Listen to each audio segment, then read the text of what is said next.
नमस्कार। हमारा साप्ताहिक कार्यक्रम to the point with Anand Vardhan. आज हम बात करेंगे हरियाणा की। ये एक ऐसी स्टेट है जहां पे बीजेपी ने पिछले लोकसभा में 10 में से 10 स्कोर किया था। 100% सीट्स उनको गई थी। लेकिन उसके बाद जो असेंबली के वहां चुनाव हुए उसमें बीजेपी की परफॉर्मेंस बिल्कुल अच्छी नहीं रही थी। बस थोड़े से ही मार्जिन से वो वहां पर सरकार बना पाए थे, वो भी एक और पार्टी के साथ मिलकर। तो मैं इस इलेक्शन में, जो आने वाला इलेक्शन है आनंद, मैं आपसे जानना चाहता हूं कि हरियाणा में क्या स्थिति है। वहां पे बीजेपी क्या पहले जैसे ही परफॉर्म करेगी या वहां पे भी उनको खतरा है नीचे आने का? तो मैं आपको डेटा दिखा देता हूं पिछले दो इलेक्शंस का, लोकसभा का और असेंबली का। तो वहां से फिर हम बातचीत शुरू करेंगे। ये है पिछले 2019 लोकसभा का। इसमें मैं सिर्फ आपको ये कलर्स दिखाना चाहता हूं कि ये 10 की 10 सीट यहाँ बीजेपी जीती थी और सेकंड पोजीशन पर ज्यादातर हर जगह कांग्रेस आई थी। एक सीट थी जहां पे दुष्यंत चौटाला, जिन्होंने बाद में इन्हीं की सरकार को मदद की थी असेंबली में उनको चीफ मिनिस्टर बनाने के लिए, जेएनजेपी पार्टी के। ये एक सीट थी जहां पे उनकी पार्टी दूसरे स्थान पर आई थी।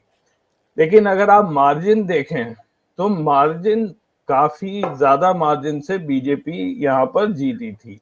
3 लाख, 4 लाख, एक जगह 6 लाख से के ऊपर भी थे। केवल एक सीट ऐसी थी दीपेंद्र सिंह हुड्डा की, जो 750 वोट से करीब से बीजेपी जीती थी।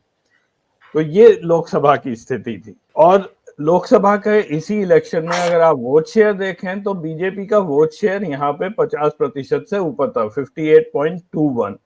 कांग्रेस बहुत ही पीछे थी, 30% का वहां पे फर्क था। ये 28% के आसपास थे और बाकी अन्य पार्टियां थी। जननायक जनता पार्टी 5% वोट शेयर था। अब यहाँ का डेमोग्राफिक्स अगर देखेंगे आप तो यहाँ पे भी हरियाणा में जैसे वेस्टर्न यूपी है, यहाँ पे भी जाट्स का एक डोमिनेंट रीजन है जो वेस्टर्न उत्तर प्रदेश से लगता है। वहां पे भी जाट पॉपुलेशन लगभग 25 से 30% ऐसा माना जाता है। हालांकि कोई सेंसस नहीं हुआ है। हिसार, भिवानी, महेंद्रगढ़, रोहतक, ये सारे इलाके जो है वेस्टर्न यूपी से जो जुड़े हुए हैं। तो पहला आपसे ये भी मैं जानना चाहूंगा कि इस सारी पॉलिटिक्स में जाट्स का क्या रोल रहेगा, जैसा कि वेस्टर्न यूपी में हो रहा है। और दूसरी चीज, यहाँ पे मुस्लिम्स का कोई यहाँ पे सिग्निफिकेंस नहीं है हरियाणा में। 7% के करीब मुस्लिम वोटर्स हैं, जो ज्यादा अफेक्ट नहीं करते। हिंदू डोमिनेंट कम्युनिटीज है। और लास्ट में मैं बस ये दिखा दूं कि 2019 में दो चुनाव हुए थे हरियाणा में। पहला लोकसभा का हुआ जो मई में, और दूसरा अक्टूबर में। और इन दोनों चुनावों में अगर आप वोट शेयर देखें तो बहुत ज्यादा फर्क था। इस जो असेंबली के चुनाव थे उसमें बीजेपी का वोट शेयर लगभग 36.5% था, 36.5। जबकि लोकसभा में, जैसे मैंने कहा, 58 था। तो एकदम से ये नीचे गिरे। कांग्रेस का थोड़ा वोट शेयर जरूर बढ़ा, लेकिन जेजेपी ने वहां पे अच्छा प्रदर्शन किया, इसीलिए वो मिलकर सरकार बना पाए थे। तो वही पॉपुलेशन है, ये 3-4 महीने में ये कैसे बदल गई वहां पे, और इसकी सिग्निफिकेंस आने वाले चुनाव पर क्या होगी? आनंद। हाँ, मैं एक तो ये बता दूं, हरियाणा का दो तीन चीजें हैं।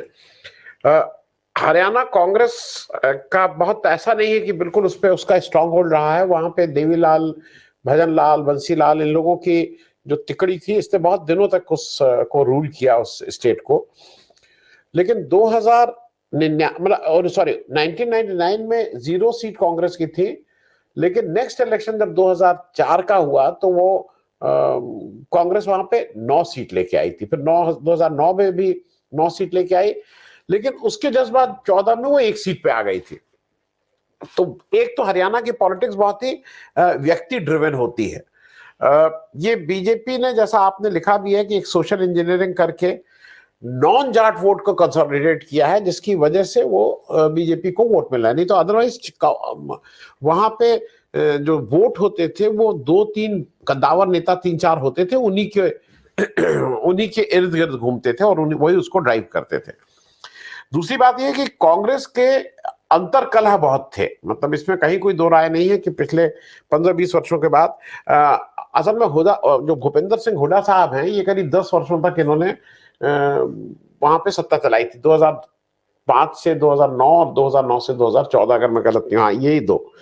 और जब उन्होंने भाई वो जाट नेता थे, स्ट्रांग हैं, लोकली इंट्रेंस्ड हैं, तो उन्होंने बाहर से ज्यादा, विपक्षियों से ज्यादा उन्होंने कांग्रेस के अंदर अपने दुश्मन पाल लिए थे। और जो कांग्रेस की जिस तरह की राजनीति होती है कि कुछ नेता जो होते हैं वो हाई कमान के लाडले होते हैं और बाकी नेता अपना छत्रप होते हैं, वो वहां पे मरते खपते हैं। तो उसी तरह की कुछ समस्याएं थी और ये खींचतान इन लोगों के बीच चरम सीमा पे थी। और ये नहीं था कि वहां 2 फैक्शन हो, वो 3-4-5 फैक्शन थे। कुमारी सैलजा एक अलग सेक्शन लेके घूमती थी, तंवर अलग लेके घूमते थे, भूपेंद्र सिंह हुड्डा अलग थे, इंद्रजीत, मतलब वो 4-5 फैक्शंस में कांग्रेस थी। लेकिन 2019 के बाद एक चीज बिल्कुल तय है कि वहां अब लीडर कांग्रेस का एक ही रह गया है और वो है भूपेंद्र सिंह हुड्डा और उनके लड़के दीपेंद्र सिंह हुड्डा। मतलब प्राइमरली भूपेंद्र सिंह हुड्डा सीनियर के ही इर्द गिर्द सारा मामला घूमता है। ये बात मैं इसलिए कह रहा हूं कि वो एक लीडरशिप की जो प्रॉब्लम थी वो खत्म हुई है।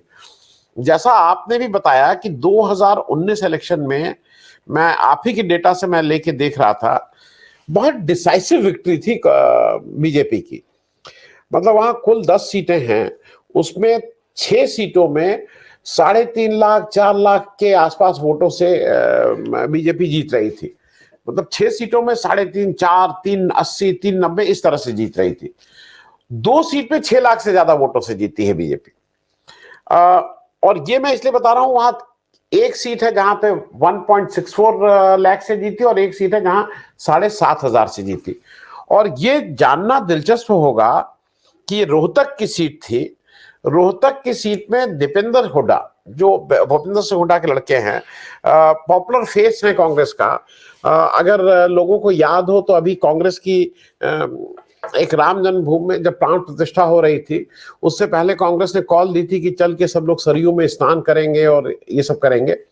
उस प्राण प्रतिष्ठा से शायद 7-8 दिन पहले, और फिर हम लोग जाके दर्शन करेंगे, वो सब हुआ था। उसमें दीपेंद्र सिंह हुड्डा को बहुत से लोगों ने नहाते हुए देखा था सरयू में, ठंडे पानी में। वो सीपी यहाँ के जो वो हैं अजय राय जो अध्यक्ष और जो इंचार्ज, जनरल सेक्रेटरी इंचार्ज हैं अविनाश पांडे, ये सब लोग डुबकी लगा के उस ठंडे पानी में नहा रहे थे। तो दीपेंद्र हुड्डा उस तरह से, और इनके पिताजी दोनों लोग एक्टिव हैं। अभी बहुत से लोगों ने भूपेंद्र सिंह हुड्डा को एक्टिव होके हिमाचल प्रदेश में जो कांग्रेस की क्राइसिस थी उसको हैंडल करते हुए भी देखा था। तो 7,500 वोट से हारे थे दीपेंद्र हुड्डा, और लोकसभा में 7,500 वोट कुछ नहीं होता, ये मान लीजिए। और दूसरी सीट जहां पे 1,64,000 वोट से कांग्रेस हारी थी, सोनीपत में, वहां भूपेंद्र सिंह हुड्डा थे, इनके पिताजी। तो जो दोनों क्लोज फाइट थी वो दोनों भूपेंद्र सिंह हुड्डा और दीपेंद्र हुड्डा की थी। अब इस बार 2 चीजें हैं। पहली चीज तो यह है कि कांग्रेस इज वेटिंग। कांग्रेस, क्योंकि वहां पे कोई ऐसा नहीं है कि वहां पे इंडिया अलायंस की एक बात है, इंडिया अलायंस की वहां कोई नहीं, वहां कांग्रेस को ही लड़ना है। INLD के पास अब कितनी ताकत रह गई है, क्योंकि इलेक्शंस में तो ऐसा लगा कि उनके पास कोई ताकत नहीं है। वहां पे JGL, मतलब उसी चौटाला, देवीलाल परिवार के ही ओम प्रकाश चौटाला, उनके 2 लड़कों में से एक लड़के उनके लड़के ने बना ली JJP, मतलब वो, और दूसरे आपसी का घर का मामला है। लेकिन एक फैक्शन इस समय पूरी तरह से बीजेपी के साथ है। एक समय में यह भी याद रखिएगा कि जो इंडियन नेशनल लोकदल है वो भी बीजेपी के साथ चला गया था। तो ऐसा नहीं है कि मतलब अगर एक जाएगा तो दूसरा उनको पकड़ेगा। कांग्रेस इस समय बहुत कीन नहीं दिखाई दे रही, क्योंकि कांग्रेस के इंडिया अलायंस गठबंधन में हरियाणा की कोई और पार्टी नहीं है अदर देन कांग्रेस। तो कांग्रेस वहां ऑन देयर ओन लड़ने के मूड में है। और मुझे ऐसा लगता है कि कम से कम जो हुड्डा पिता पुत्र हैं वो सीटें, और 2-3 सीटें ऐसी जरूर हैं जहां पे कुछ कुछ गुस्से हैं वहां के। एक ध्यान और रखिएगा कि जब भी सोशल इंजीनियरिंग हो रही है तो जाट अगर 26% है तो वहां नंबर 2 पे करीब 20% शेड्यूल कास्ट आते हैं।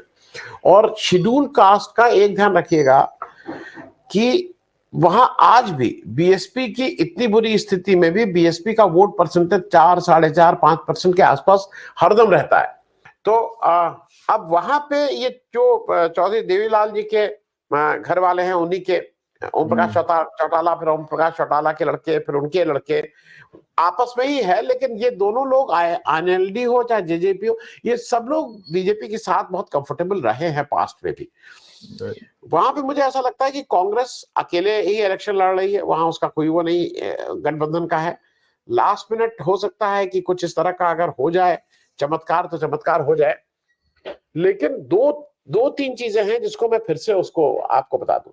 वहां पे जाट सबसे बड़ी आबादी है 26%, और जाट लोगों को ये जरा मतलब बहुत पच नहीं रहा है कि वो सत्ता से 10 साल से मुख्यमंत्री पद से बाहर है। तो वो एक चीज कहीं ना कहीं वर्क जरूर कर रही है।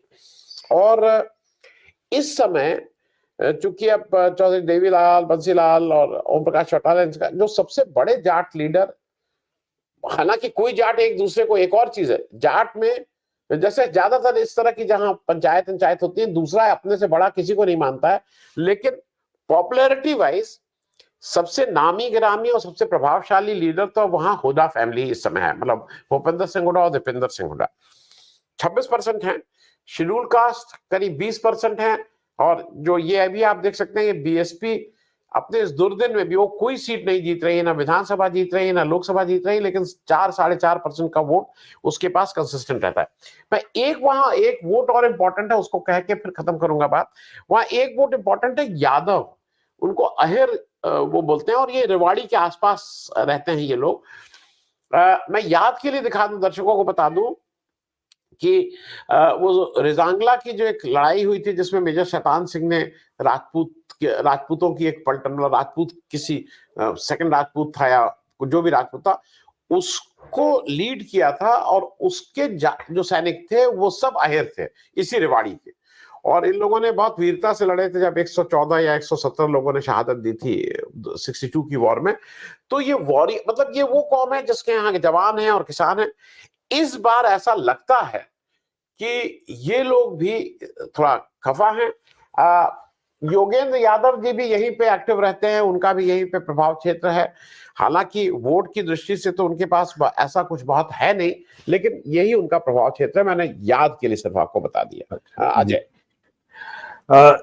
एक चीज मैं और आपसे जानना चाहता हूँ, वो अनएम्प्लॉयमेंट के बारे में है।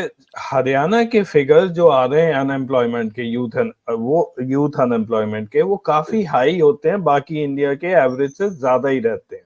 लेकिन उसका अफेक्ट हमें, जैसे यूपी में जब अभी जितनी नौकरियां निकली और लाखों लोगों ने किया, पेपर वगैरह लीक हुए, हरियाणा में उस टाइप का कोई कैंपेन या अनएम्प्लॉयमेंट के खिलाफ यूथ ऐसे सड़कों पर नहीं आ रहे हैं। दूसरी तरफ मेरे को कुछ डेटा ऐसा भी मिला है कि पिछले 2-3 साल में यूथ एक्सोडस फ्रॉम हरियाणा, ये लोग बाहर जा रहे हैं, प्रिडोमिनेंटली कनाडा। ये किसी भी हालत में कनाडा जाना शुरू किया है। मतलब अगर आप लोकल्स को पूछेंगे तो वो बोलते हैं अब गांव के गांव खाली हो गए। तो ये यूथ फैक्टर वहां पे इस बार जितने भी हैं यहाँ पे जो वोट देंगे, वो फैक्टर नहीं चलेगा इस सरकार के खिलाफ रिगार्डिंग अनएम्प्लॉयमेंट। आज मैं एक चीज बता दूं, मतलब एक बहुत सरप्राइजिंग चीज है जो पंजाब के और हरियाणा के दोनों गांव में लागू होती है कि पंजाब के गांव बहुत समृद्ध हैं, बहुत अच्छी खेती करते हैं। हरियाणा के गांव भी बहुत ही खेतिया लोग हैं। लेकिन हरियाणा के पास एक और एडवांटेज ये है कि दिल्ली के अगल बगल रहने से वहां की जमीनों के दाम मतलब एस्ट्रोनॉमिकली, जो जमीन 100 रुपए की है वो कोई 10,000 रुपए की हो गई, इस तरह की जमीन है। तो वहां का एक बड़ा वर्ग ऐसा भी है जो आप पूरा देखेंगे, वो फरीदाबाद से अगर आप शुरू करिए और वो पूरा गुड़गांव पूरा एरिया जहां पे अथाह पैसा आ गया है। मतलब मूल रूप से किसान लोग थे, किसानी करते थे, लेकिन अब क्योंकि जमीनों के दाम बेतहाशा बढ़ गए हैं तो वो बहुत पैसा आ गया है। अब मुश्किल क्या है कि वो किसानी करने लायक नहीं रह गए हैं। पढ़ाई में उनके पास दो ही ऑप्शन थे, या तो किसानी या जवानी। जवानी मतलब फौज में जाओ। फौज की स्थिति आप देख ही रहे हैं। एक रियल जो प्रॉब्लम से हरियाणा और पंजाब फेस कर रहे हैं कि वहां के ज्यादातर जगह, पंजाब के दूसरे कारण है, पंजाब में तो माँ बाप कह रहे हैं कि तुम यहाँ से चले जाओ क्योंकि पंजाब की अपनी एक समस्याएं हैं वो बहुत। यहाँ पे पैसा अफोर्ड करने वाले लोग हो गए हैं, और ये कनाडा जो जा रहे हैं वो एक पूरा बिजनेस मॉडल है। मतलब वो जाते हैं तो कोई ऐसे नहीं माइग्रेट हो रहे हैं, उनको उनका बिजनेस वीसा या उनका वर्क परमिट या जो भी आता है उसमें बहुत पैसा खर्च होता है, और ये उस तरह के पैसे देने को तैयार है। 25 लाख, 50 लाख, 30 लाख, 40 लाख, इस तरह के पैसे खर्च होते हैं, ये यहां से निकल रहे हैं। और पंजाब और हरियाणा में एक बहुत दुख की बात है कि अगर इस तरह से चला तो अगले 5-7 साल में देश के सबसे बूढ़े राज्य हो जाएंगे ये। मतलब अगर आप एवरेज एज लेंगे तो ये पंजाब हरियाणा देश के सबसे बूढ़े राज्यों में इनकी गिनती हो जाएगी, बिकॉज यहाँ के बच्चों को लिए कोई सरकार के पास कोई विजन है नहीं, सरकार कहीं का कुछ नहीं है। तो सरकार इस तरह का लॉन्ग टर्म तो कुछ सोच नहीं रही है, लेकिन ये एक रियल थ्रेट है जो आपने जिस तरफ इंगित किया है। आप जब किसान की बात पूछेंगे तो मैं उस पर भी थोड़ा बताऊंगा, पहले और कुछ अगर हो तो। जी नहीं, बस अब लास्ट में किसान आंदोलन की बात कर लेते हैं। हरियाणा का किसान क्या किसान आंदोलन से जुड़ रहा है? क्योंकि ऐसी कुछ अफवाहें भी हैं कि हरियाणा का किसान उसमें इंटरेस्टेड नहीं है और इस बार नहीं जुड़े हैं। सेकेंडली, ये जो किसान आंदोलन दोबारा से हुआ है, इसका इफेक्ट हरियाणा की पॉलिटिक्स पर और वहां राजनीति पर और अगले इलेक्शन में उसका क्या प्रभाव पड़ सकता है? जी, मैं बिल्कुल स्पष्ट बता दूं, ये हरियाणा में पूरी तरह से सरकार इस आंदोलन को दबाने के लिए लगी हुई है। ये भी बात बता दूं कि इस समय अगर एनडीए, मतलब अगर बीजेपी ने अपनी 195 सीट निकाली हैं, मतलब की लिस्ट निकाली है, हरियाणा जैसा राज्य जहां पे 10 में 10 सीटें उसकी थी, वहां की सीट क्यों नहीं निकाल दी? वहां के झगड़े हैं, और वो झगड़े का एक बड़ा कारण जेजेपी के साथ इनका जो गठबंधन होना है, और वहां पे जो इनके सहयोगी दल है उसके ऊपर इस किसान आंदोलन का बहुत प्रेशर है। मतलब अगर आपको याद भी हो तो उनके डिप्टी चीफ मिनिस्टर हैं वो जो छोटे चौटाला जी हैं, उन्होंने इस पे बहुत स्टेटमेंट भी दिए थे और बार बार थ्रेट देते थे कि नहीं होगा तो मैं छोड़ दूंगा, ये करूंगा वो करूंगा। इस तरह की वो अपने को पोजिशनिंग करते थे, ऐसा कि वो किसानों के साथ खड़े हुए हैं, इस तरह की पोजिशनिंग की वो करते थे। इस बार भी अच्छा, और इस आंदोलन को कुचलने में हरियाणा बिल्कुल मतलब बेरहमी से कुचल रहा है। अगर आपको याद हो तो पिछला जो किसान आंदोलन 1 था उसमें वो जो आईएएस अधिकारी या पीसीएस अधिकारी थे जो खड़े होकर अपने उनको कह रहे थे कि ऐसा मारो कि सिर पे, मतलब यू शुड एम देयर सिर, कि सिर खुल जाए। इस तरह के लोगों को जो वहां पे प्रश्रय दिया जा रहा है और प्रोत्साहित किया जा रहा है। इस बार भी अगर आप देखिए तो जो आज जो किसान, और आज वो किसान रुके हुए हैं वहां शंभू बॉर्डर और दूसरा जो बॉर्डर है वहां से, ये नहीं कि वापस चले गए, लेकिन उनके ऊपर चाहे आंसू गैस के गोले बरसाने की बात हो या उनके रास्ते में कीले लगाने की बात हो, ये सारा काम हरियाणा सरकार करवा रही है। ये काम और कोई सरकार नहीं करवा रही। तो अच्छा, वहां पे लोगों के ट्रैक्टर जब्त किए जा रहे हैं, वहां लोगों के पासपोर्ट जब्त करने की धमकी दी जा रही है, वहां पे लोगों का ठीक से दमन चक्र चल रहा है। तो भाई वो किसान हमारे ही आप जैसे हैं, तो ऐसा ये कहना बिल्कुल गलत है। सरकार वहां की चीजों को बाहर नहीं आने दे रही है। सरकार हरियाणा में इंटरनेट कई जिलों में बंद कर दे रही है। तो वो आंदोलन है, और वो आंदोलन को सिर्फ जिस दिन वो बॉर्डर से किसानों का जत्था टूटा तो वो मेरे ख्याल में 10 गुनी तादाद में होके वो उनके साथ मिलेंगे। और अभी 6 तारीख को उन लोगों ने कॉल दी है कि बस से और रेल से और पैदल और जैसे भी चाहो गांव होके पैदल बिना ट्रैक्टर के दिल्ली पहुंचो। तो जिद्दी लोग हैं, और मुझे नहीं लगता है कि जो एक सरकार ये सोच रही है कि नहीं यहां से तो हमने मैनेज कर लिया इनको। पंजाब और हरियाणा के किसानों को अगर कोई ये सोचे कि उसने मैनेज कर लिया तो मेरे ख्याल में वो गलत, अपनी खुशफहमी में रह रहा है। ठीक है, तो मतलब लास्ट में 10 में से आप कितनी सीट दे रहे हैं फिर बीजेपी को इस बार? क्या है, क्वेश्चन ऐसा होता है कि जिसका आंसर नहीं, लेकिन क्लीन स्वीप तो नहीं है, इसमें कहीं कोई Okay. दो राय नहीं, जी, क्लीन स्वीप yeah. नहीं है। बीजेपी सही। इस बार डिफेंड करना मुश्किल हो रहा होगा। लोकल सरकार की एंटी इनकम्बेंसी 10 साल की, और मोदी जी की, आप ये मानिए चाहे मत मानिए, मोदी सरकार की एंटी इनकम्बेंसी तो है ही। मतलब जो मोदी सरकार 2019 में थी, 2014 में थी, मतलब उस समय तो आई थी, 2019 में थी, वो आज की स्थिति में नहीं है। ये हम और आप वी कैन फील इट। अब वो उसका परसेंटेज कितना है, उसका वो वोट के टर्म्स में कैसे बिहेव करेगा, वो देखने वाली बात होगी। ठीक है, right. Thank you so much जुड़ने के लिए, फिर मिलेंगे।